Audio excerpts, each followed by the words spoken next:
Welcome to the International Women's Day Women in Media panel show. I'm joined here with Victoria Jane. So Victoria, is that the only name that we go by? Yeah. Well, that's my middle name, Jane. Oh, okay. So what's your full name? Jane. Or are we allowed to know? I don't... No, but let's not disclose that. Okay. It's just, I've just got like an African name. But this is why I like to keep my middle name, because then I was going to have my last name, but then I thought, you know what? I'm going to use my middle name. Okay. And how old are you? 22. Yeah. Okay. And what is your chosen media? What do you do? Oh, I hate this question. So I do radio, music. I'm a singer as well, / producer, and yeah, I also manage Chase. So Jack of all trades over here. Little bits and bobs. Okay, and where are you from? I was born in London, but I have been in Manchester since like year 6, and my mum's from Manchester anyway, but obviously she moved down south, met my dad, and then had us.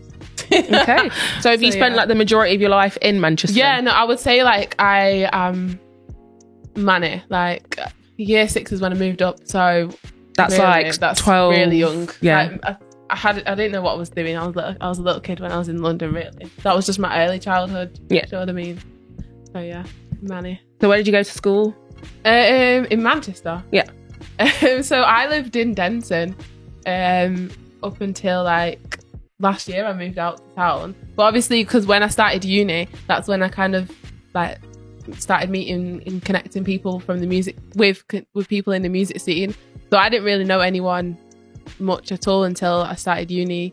Then after uni, started at Unity, and then just everything just started from uni really. But you went to the University of Salford. Yeah, same as you. Also studying journalism. I know, just different years, which is crazy. And do you feel like that's helped you get to where you wanted to be? Oh, you know what? I got asked this question the other day. I did an interview, and I got asked this question the other day, and I was like, yes and no, because I feel like I've done everything myself, connection-wise, like not through uni, but then uni's also given me a lot of skills that I didn't know if I didn't go to uni. So I don't regret going to uni, but I do think that if I didn't go, I still would be where I am now. Yeah. To be fair, to answer your question simply. I always think like that as well. I'm always like, did my degree help me? Because in a music sense, I would have still been doing the same thing. But same with radio as well, because I feel like when I chose broadcast journalism, just like everyone else, like everyone thought, oh, it's just easy route to being a presenter, being on radio. No, it's not. Like it's new. It's all about news. It's all about news, and I don't want to be on news like as much as I know everything about it now. So that's why it didn't help. You can never see yourself being a weather presenter or anything like that. No, not after news days. If you know, you know. So, no. But anyone that is unaware, we're not talking in code. When you are a journalism student, you go through a series of fake news days. So it's basically how a news day would run in real life.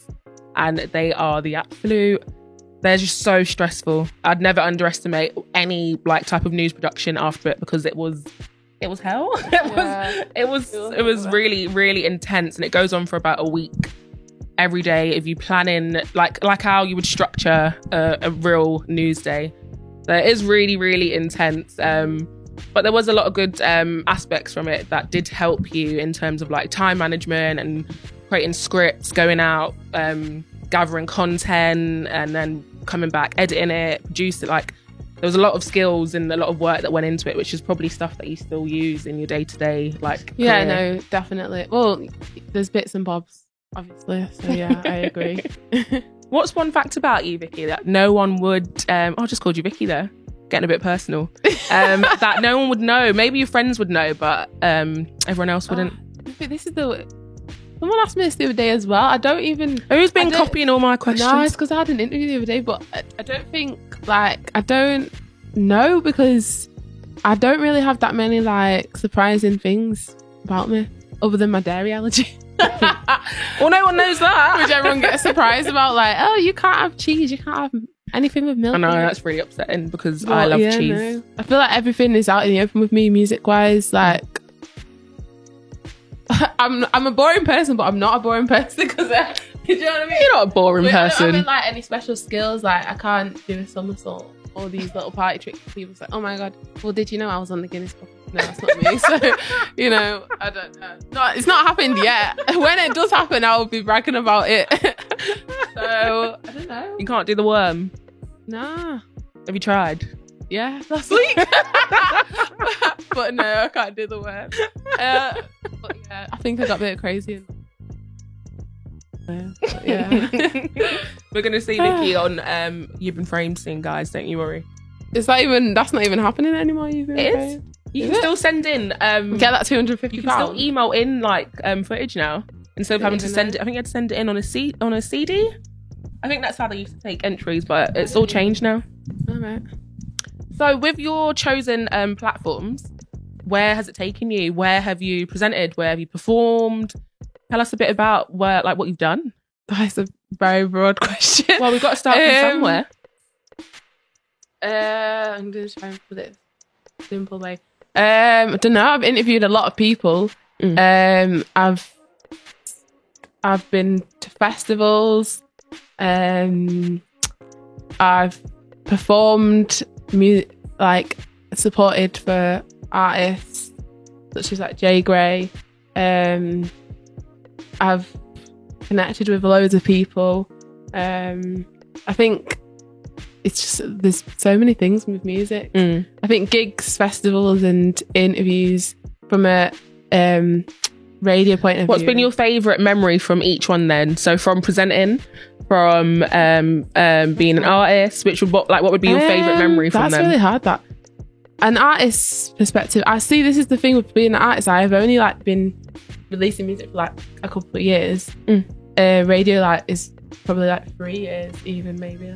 I don't even know because I don't think it's been that long. It's been longer than that. No, I don't think so because you started here before me. Because I started radio in second year of uni, I think, and three or so years. It's not been that long. I don't know. Radio. My favourite memory would probably be. Oh, this is hard. It is because I've got bad memory. No, because I've got bad memory and I'll think of something after. My favourite memory from radio.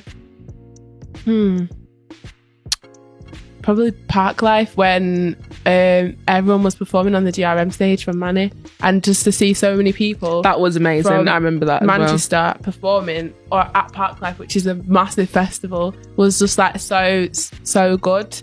That wasn't even a radio kind. Well, it was like a presenter role. Yeah. Well, no, it wasn't. I was just kind of there. Oh, okay. But then it ties into my radio head, if you get what I mean. So Park Life, seeing everyone perform for Manny was just amazing. Music-wise, probably performing for Jay Gray on her Manchester part of her tour, because I think that was so sick to be performing for a different kind of crowd that wasn't my own, but then have people reacting to my music. Yeah, I'm really loving it. I've got to say, radio-wise as well, when Lotto Boys came to Manchester and being with them on their show was just so funny. One of the funniest memories I've got. I think Maya Silva from Unity came with me as well to that, if I'm remembering correctly, but that was good as well. There's been so many memories. I just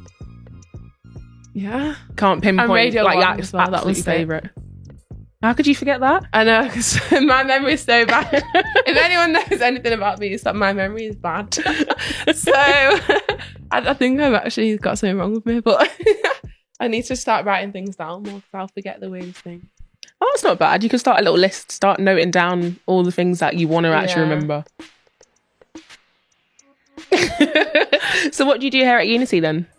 So every 2 weeks on a Sunday, me and Chase do a show from 4 till 7, R&B, and then we normally mix in. Well, R&B's got a lot of different elements to it, so there's now new waves of R&B with trap, with pop. There's even some R&B with rock.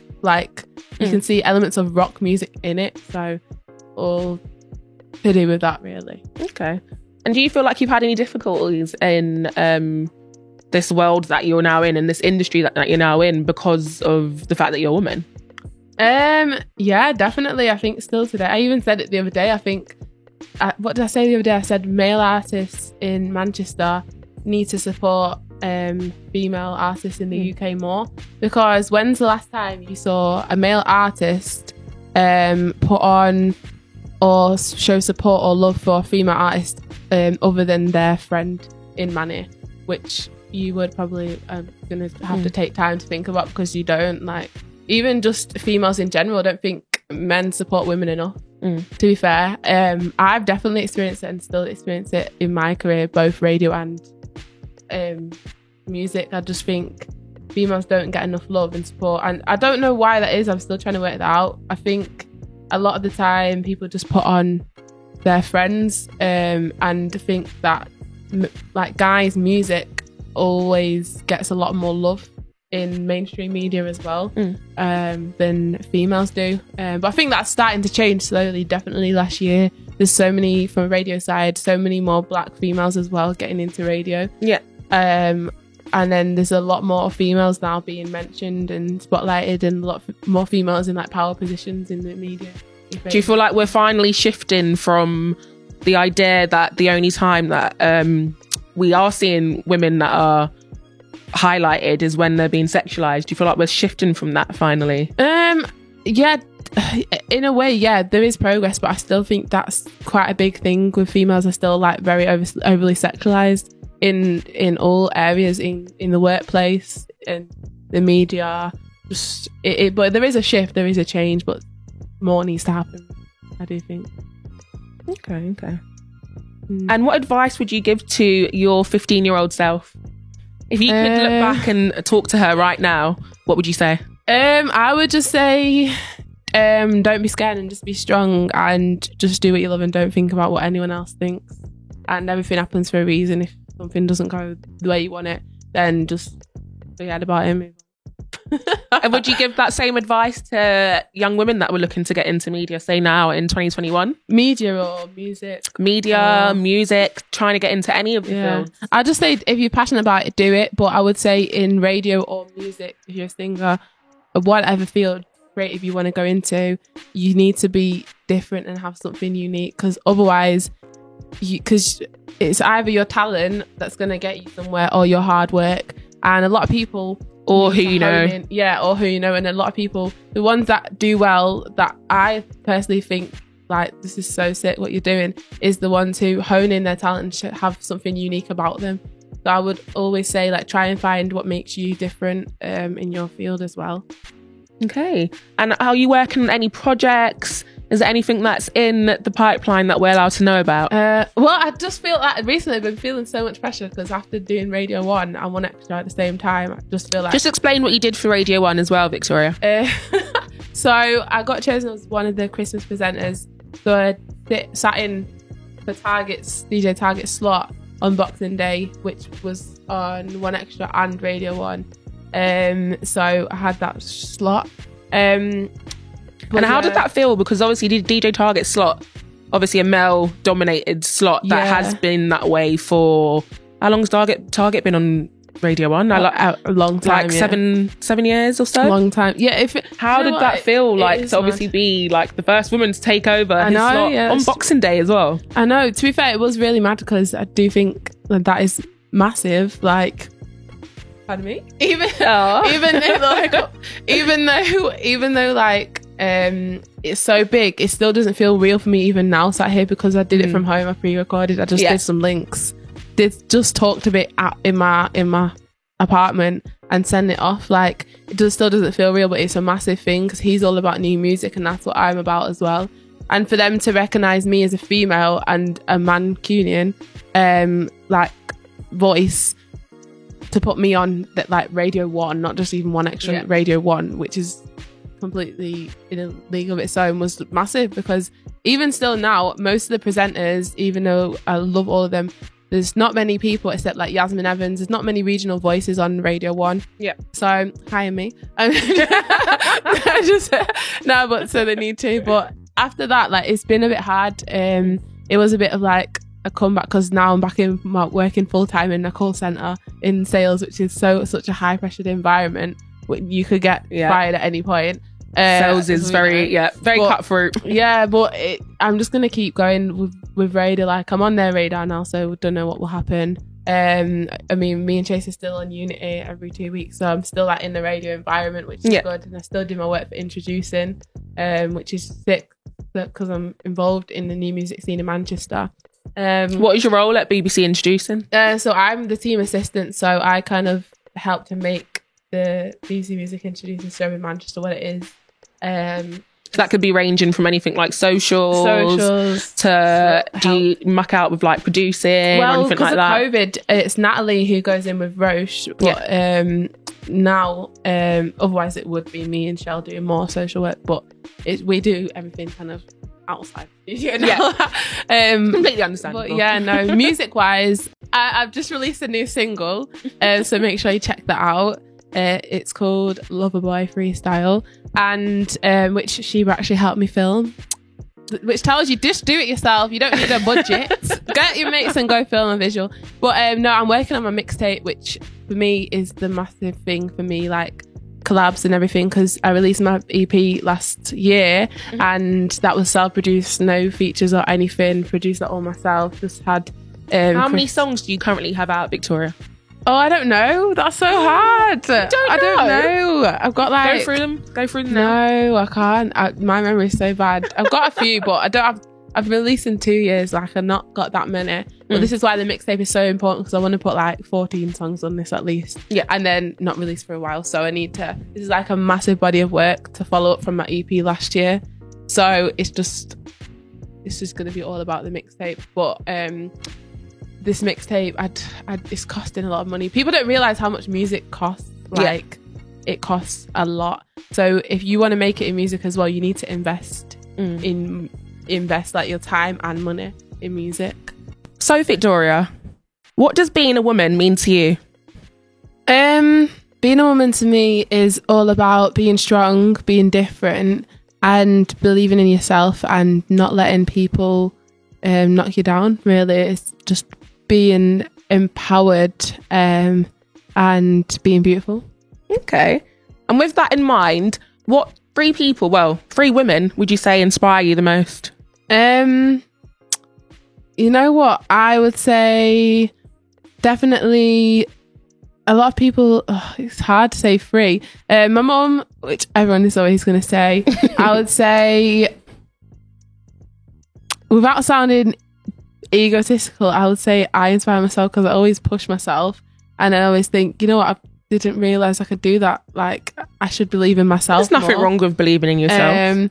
And then I would say there's so many amazing females in radio that inspire me. Like Clara Amfo is one of them. I always look up to her. She's one of the first black women on radio, on Radio 1. Yeah. So, yeah. Okay. And for your female empowerment song, what would you pick and why? It has got to be Sierra Level Up. Oh, that do you know how to do the dance? Well, I just do my own little dance. We all do. Like, that's just such a good song. To be fair, like all my girls love it. So yeah, we're gonna have to do a challenge of it one day. Yeah. Level up. Thank you for joining me today, Victoria. Thank you. Thank you, Victoria. You can catch Victoria on Sundays bi-weekly from 4 till 7 and catch her on her socials at _Victoria Jane. Her female empowerment track was Sierra with Level Up.